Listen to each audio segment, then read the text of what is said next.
Hello everyone, welcome back to the channel.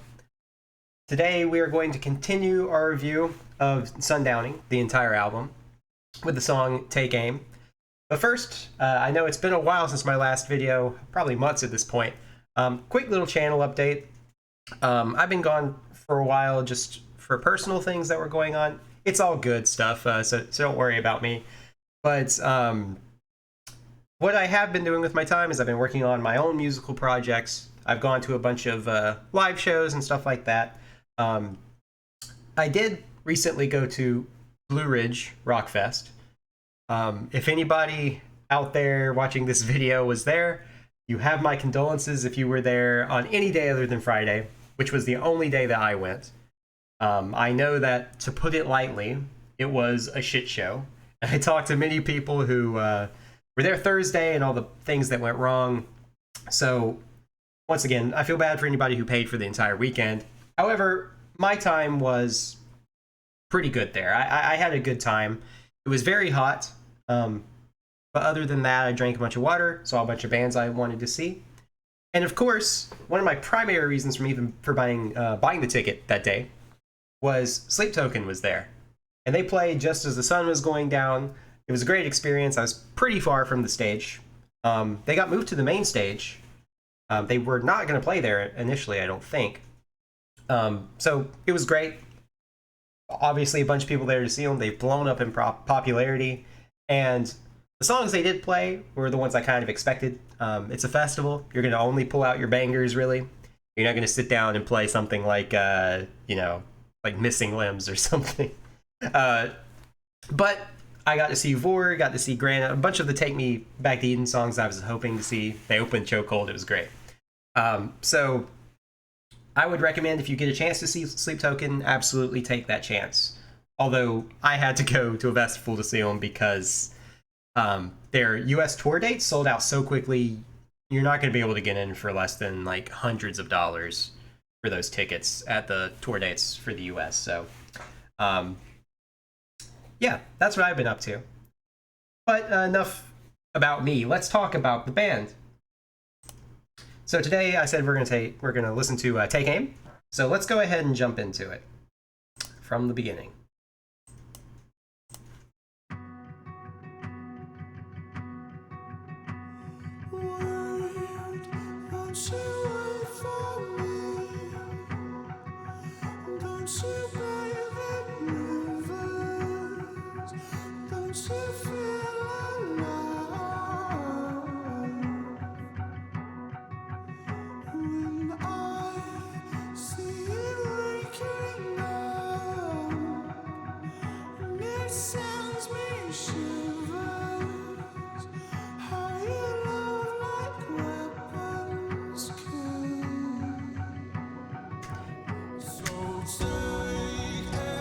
So I do want to talk about the vibe we already have going. This song is very, very different than the last song we listened to, Higher. Remember, that was kind of the Tool sounding song. It had a very dark sound to it, like a lot of Sleep Token's music does. Here we have a much lighter sound. We're using an acoustic guitar, and there is this kind of motif, maybe you'd call it an ostinato if we got any music nerds in the audience. That repeated little plucking sound that's going on the same rhythm, and it's just continuing, carrying the song forward. Obviously, there's some pad stuff going on as well. However, Vessel here, up until where I stopped, has been using kind of a falsetto to make this sound more like a lullaby almost. That's kind of the vibe I get from it. The visuals are very focused on, looks like nature, almost like this wistful feeling, I guess. See some leaves blowing around, people going about their day. Maybe a car is driving by. But I just wanted to kind of talk about the vibe that's going so far. Very different than what we've seen in the past.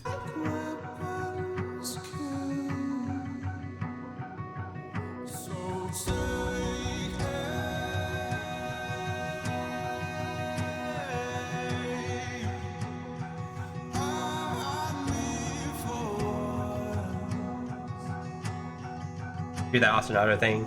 Daka daka dun, daka daka dun, daka daka.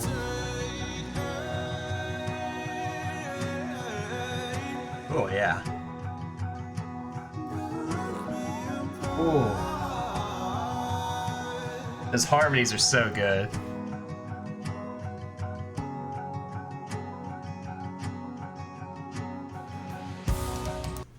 So we've got nice little piano chords leading us through the chord progression for the chorus there, where Vessel goes full throat and starts singing. It really just takes its time, right? The melody, he holds out notes, he kind of does some little vocal runs, and then those harmonies, man. Every time Vessel starts doing some harmonies, it's so good. But it looks like we're about to kick into the next part of the song, verse 2, presumably, where the drums start to come in. We kind of hang on this last chord a little longer than you might expect to kind of give some tension. I'll kind of point it out. We sit here a little bit longer than maybe you would expect. And then we resolve, yep.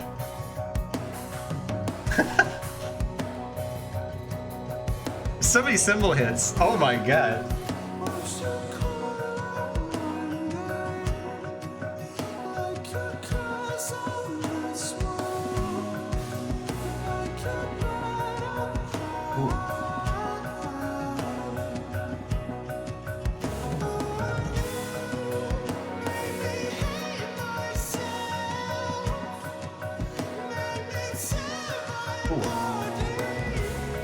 He's really just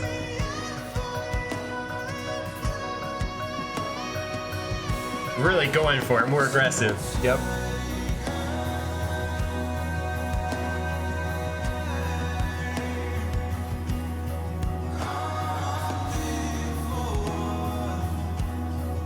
Filling out the sound, there's like some pad synth thing in the background.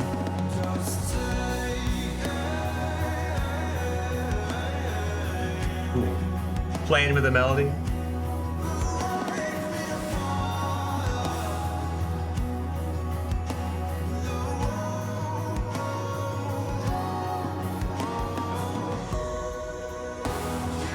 Ooh.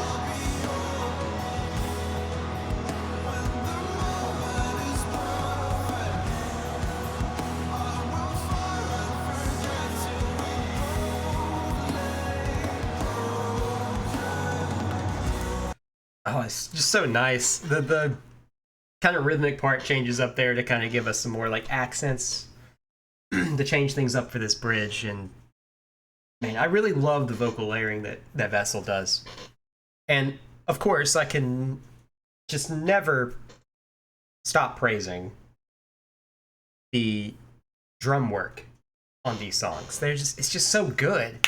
I would think, you just kind of play a straight beat during the verse, but he's doing all kinds of he's back there hitting like splash cymbals and doing like little runs on the hi-hat to give it just so much more flair than I would have expected for a song that, once again, this is a pretty simple song in like chord progression structure, but all the other elements, specifically the vocals and the drums, just bring it to life in a way that you wouldn't get if it was just someone playing on a acoustic guitar and singing through it, right? The production is just great.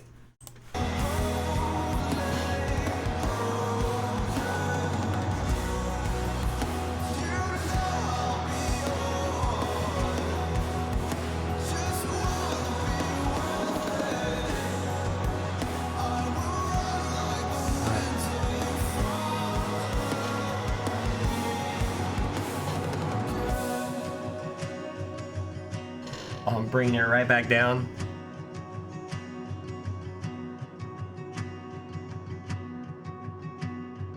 Just the acoustic guitar, kind of repeating that ostinato as we fade out. Man, what a good song. It's a very short song. I'll level with you. I didn't really enjoy this song that much when I first heard it. I think I wasn't that big a fan of the falsetto, because I was having a hard time understanding what he was saying. I think that's really where I had an issue with the song initially. But man, after like looking at the lyrics, this is a absolute heartbreaker of a song, which I know is not saying much for Sleep Token, but this one really pulls at the heartstrings. So let's figure out what Take Aim is about. So let's take a look. So I already see with the first 3 lines why we're getting this kind of natural background. We have, wait, won't you wait for me? Don't you bathe in rivers? Sorry. Don't you feel alive? It gives you this kind of feeling of being in nature. You get this idea of, you know, being one with nature. I think that's kind of the vibe I'm getting, and why we're getting the natural scenery. And then when I see you waking up, it sends me shivers. How you love like weapons kill. So let's talk about context for this. I think the main thesis for this song, if you want to look at it from maybe like a regular relationship, is kind of the push and pull of wanting to be with someone and the things that they do that are harmful to you. Of course, most of Sleep Token's lyrics kind of hint at a abusive relationship, but this can happen in any relationship, right? Just little ways that you kind of hurt each other without meaning to, even if it's like well-meaning, right? So I think what's happening here is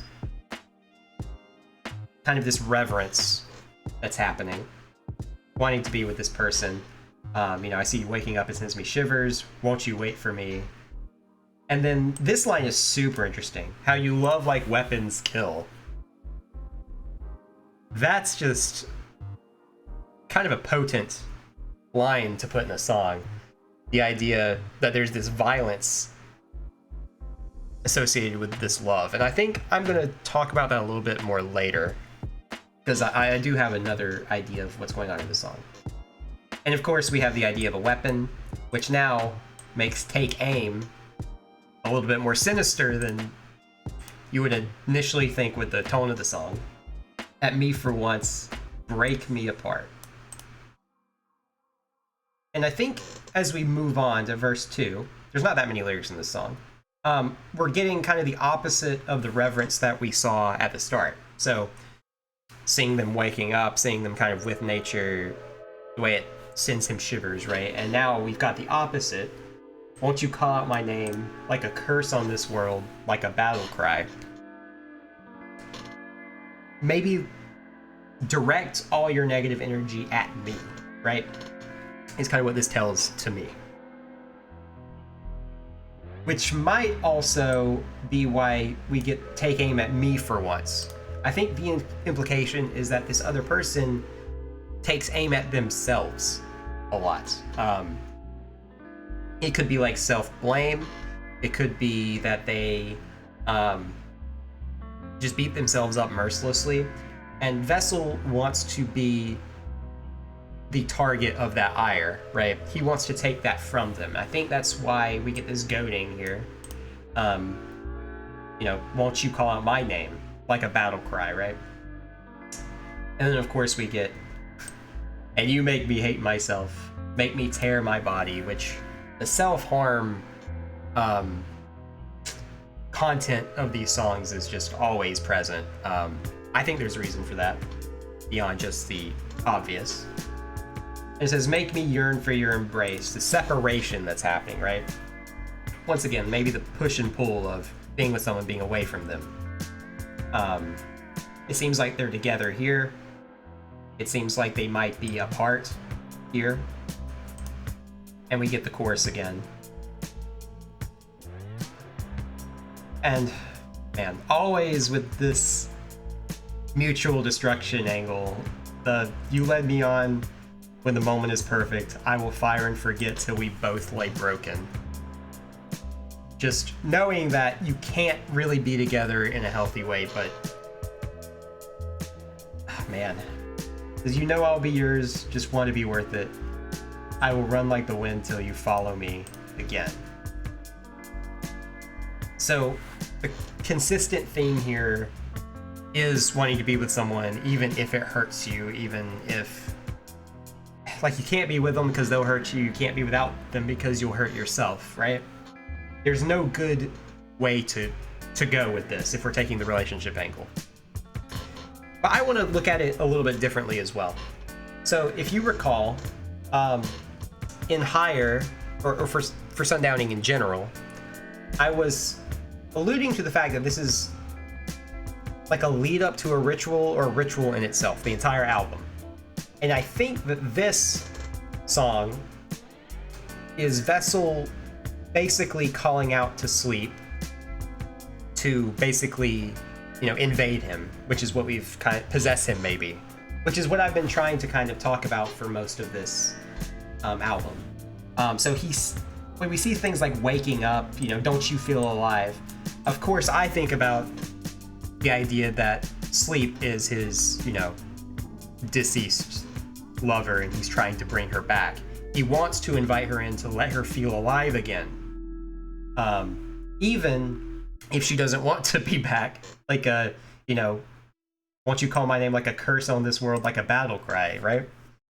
To bring her back, to get that passion back, to feel her, even if it's destroying him in the process. So we also have, you hate myself, make me tear my body. This is like a manipulation tactic almost, it seems like. Saying, look what I'm doing to myself, it's because you're not here. Why won't you just come back? Even if it breaks both of us, why won't you just come back and be with me? I want to make sure it's worth it, but I know that in the end it won't be. That's my feeling for this song. And of course, the self-harm aspect of all these songs, I think, is Vessel trying to prepare his body to be a vessel for Sleep, to be a vessel for her. If you think about possessions or any kind of like occult practice, I think if you look into it, you will see where sometimes the weakening of the body allows for another spirit to more easily kind of come into that person. Now, I don't believe in any of that, but I'm just saying, if you do look into the occult, it seems like a pretty good metaphor for what Vessel's trying to do on this album. So my final thoughts, of course, are great song, great vibes. It's a very different song than we've heard so far. It's not heavy. It's not pop. It's not as poppy, I guess. It's more of like a singer-songwriter type thing. Yeah, just what we come to expect from Sleep Token. So that's all I have for today. Let me know what you think about the song. Do you think I'm right about the possession angle, or do you think it's more just a straightforward relationship metaphor? I'm always happy to hear from you guys. I will be back soon with the next song, which I believe is Give. So I will see you then.